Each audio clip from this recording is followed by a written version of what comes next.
ముక్కాలేదు ముద్దాలేదు కుమారి aunty మాకు తిండి దిక్కు ముక్కు లేదు కుమారి ఆంటీ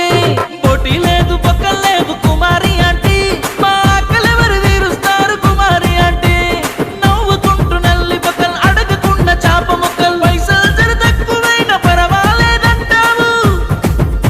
ఆ ట్రాఫికోళ్ళు వచ్చినార కుమారి ఆంటీ మా కడుపు మీద కొట్టినారు కుమారి ఆంటీ ముక్కాలేదు అయ్యో ముద్దాలేదు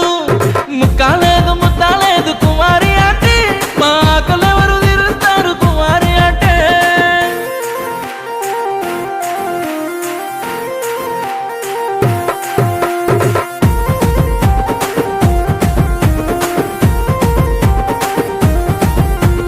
అరే మామ ఆంటీ కూర లెక్కలే చెప్తున్నావు ఒకసారి చెప్పురా.